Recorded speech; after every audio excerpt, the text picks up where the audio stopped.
All right, we made it to another Sunday. You know what that means. It's time for the Fast Cars, Fast Money breakdown video for the Cup Series. We're talking about Sonoma today. As always, if you want to show your support, you can like, comment, share, retweet this. It allows us to reach more people. If you want to hit that subscribe button, that would be greatly appreciated. We're so close to 1,000. If you want access to the spreadsheet on X, or if you want to play the Truck Series or the Xfinity Series, we don't usually make videos for those, but will at least usually, if we have time, post spreadsheets over on X. It's at Fast Cars FM. Then, hey, if you had a good weekend, just want to say thanks. Support some race tickets, some die casts, some NASCAR memorabilia. There's a couple of links there in the support tab to do so. So when we're talking about Sonoma, we have back-to-back road courses. So the approach and strategy that we had for Chicago is pretty similar to what we want to do at Sonoma. So we do have slightly more laps. We have 110 laps today compared to the 70 or 80 or something, 90. I forget how many were at Chicago, but nonetheless, really what you want to focus on is, place differential and finishing upside, over dominator points, and then, road course stats in the next gen era, I think is another thing that you can look at. So when we get to the driver by driver breakdown, SVG is $2,000 more expensive than anyone else on the slate. So let's kind of go through it here. So we got SVG, Larson, Reddick, and Byron up here. Like I said, SVG is 2K more expensive, but he's the guy to beat. He had 3/10 on the field in qualifying. Now, if you are playing SVG, it does kind of limit your lineup construction slightly just because of how expensive SVG is. He doesn't offer any place differential upside, but we saw with the Chicago race that you really want to focus on guys that can either finish well and contend for the race win, and we think SVG can do that while also leading some laps, or drivers who give us place differential upside. So does he give us PD upside? No, but he does give us great lap leading and finishing upside, probably the highest in the field. So don't be afraid to build around SVG today. Then we get to some other plays. You got Larson and Reddick. These guys are similar. You could fade SVG and play a Larson and or Reddick instead. The nice thing about Larson and Reddick, they do give you some place differential upside, which SVG does not. The only downside potentially is, the race winning upside isn't as high as SVG. So, I don't mind Larson and Reddick. I think they're very similar plays. Byron, I'm just really not getting to a lot today. He is $2,500 cheaper than SVG and starts up front, but it just seems like more of a tournament play if you're trying to get different. Maybe SVG has an issue. Maybe Byron can go out there and be a lap leader, but there's some other strong, road course guys who are up kind of inside the top 10 that I think are going to put some pressure on Byron as well. So I'm just really not getting to him. But I really do like this 9K range a lot. You got Elliott and McDowell. These guys are similar, good place differential upside and finishing upside. Really like trying to get Elliott and or McDowell in your lineup. I think these are kind of the drivers in the range where you can start pairing some of these guys with SVG. It's going to be kind of tough to get SVG and another 10K guy in there, but I think it's possible to build around, an SVG and an Elliott or an SVG and McDowell. Gibbs, more of a tournament play. He's been putting a lot of pressure on SVG, especially on these road courses as of late. He's running pretty well. Starts sixth, though, so it's kind of a tough starting spot. We'll kind of rope him in with AJ Allmendinger and Ross Chastain, which we'll talk about a little bit later. So good finishing upside. I just don't know if they'll be able to really lead laps. But they're a lot cheaper than SVG. So maybe if you fade SVG and you go to Larson and Elliott, McDowell, maybe you can sprinkle in a Gibbs or Christopher Bell in there. I think AJ Allmendinger is kind of in the same boat as Ty Gibbs. Really good speed, should be a top 5 contender all day long. Will he have the car to get up front and lead some laps, contend for the race win? Maybe. Again, the nice thing is he's a lot cheaper than SVG, but not as likely to win the race or lead lap. So more tournament plays.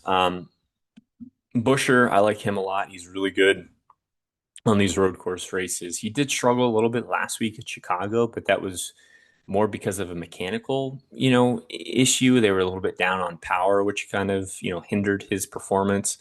But coming back at Sonoma, starting 14th for $8,600. Again, these are, the types of plays I like building around with SVG, the Elliots, the McDowells, the Bushers. These are all guys that give you some good place differential upside and finishing potential. Chastain, again, I think you can put him right there with AJ Allmendinger and Ty Gibbs.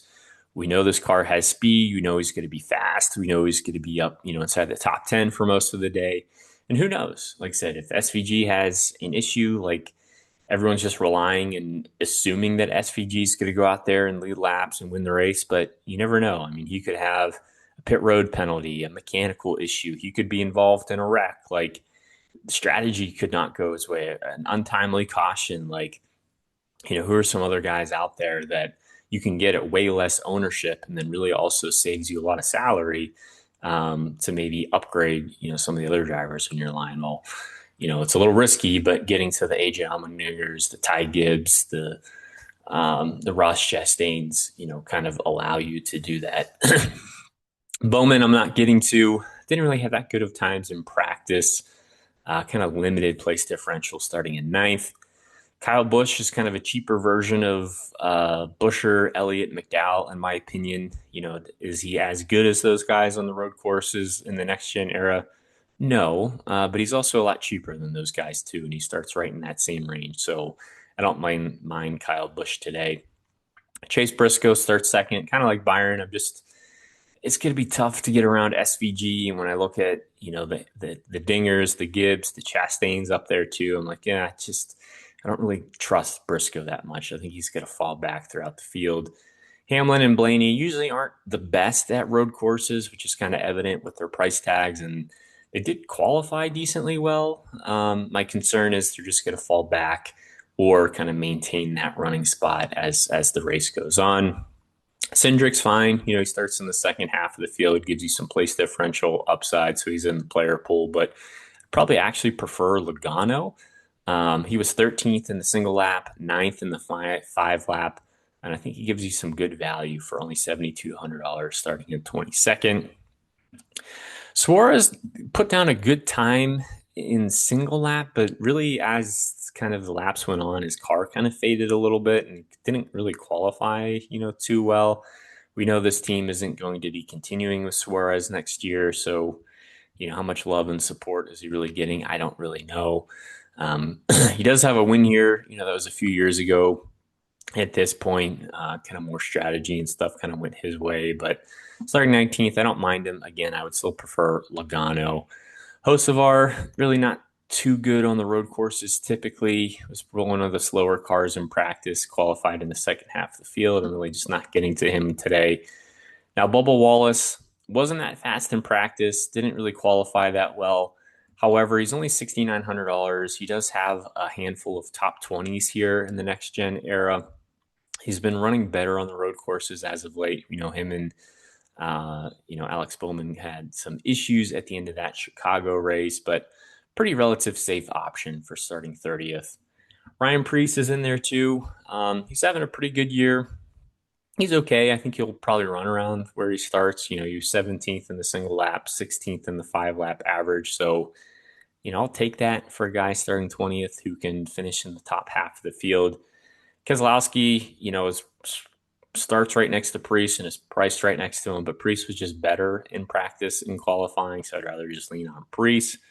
Todd Gilliland, kind of like Bubba Wallace, his practice and qualifying results are not good, but if you look at his, history on the next gen road courses, it suggests that he's going to move forward and finish well, even if he can, contend for a top 25, a top 20, finish today. Starting this deep in the field and this cheap, that's going to work out. So if you're paying up for SVG, you're going to need some of these value plays, and I really like Wallace and Gilliland. Now, I really like John Hunter Nemechek too. More of a tournament play, but really, really good times in practice. I don't really know how many people are going to play him. He was 10th in the single lap and 12th in the five lap average. Starts 18th, so maybe a little higher than I would like him to start, but I think that's going to keep his ownership low. And I think with Todd Gilliland being priced right next to him, a lot of people are going to go there. So I really like John Hunter Nemechek for tournaments. Zane Smith actually had pretty good times as well, but I would just rather play John Hunter Nemechek for the extra place differential points. Gregson starts deep. He was 19th in single lap practice, so if he can, get a 20th place finish, kind of like Todd Gilliland, that's going to be a good value play. Gregson's just kind of tough to trust. More often than not, this team is involved in some type of incident. Haley and Custer both kind of start around where I think they're going to run today. Eric Jones is really affordable, really not that good on the road courses. He was 26th in the single lap, speed, so maybe he can gain a handful of spots. Some other drivers work out or have issues. Top 25 is doable for this team. And then really after that, I don't really see myself playing Austin Dillon, Stenhouse, Barry, Dillon, Herbst, Ware, Legay, or Leg, however you pronounce it. All these guys start deep, maybe just pure attrition plays if it allows you to pay up for another guy that you really are high on. If you need a couple of extra $100, dropping down from Gregson to Dillon or Gregson to Stenhouse or something like that really isn't going to make that much of a difference, especially if it allows you to upgrade, higher on the slate. But for me, I think it really just comes down to, are you playing SVG or not? If you are playing SVG, what are you doing with the rest of your salary? How high is your second price driver going to be? And if you're not playing SVG and you are fading him, what type of lineup construction are you going to build around? Are you still going to find an alternative lap leader? Do you think, you're going all place differential, all finishing potential, a mix? So usually we get some guys starting deeper in the field. Don't really have that too much today. So should be interesting. Looking forward to the race as always. Hopefully this has been helpful for you guys. I hope you guys have a good race, and I'll catch you guys next weekend.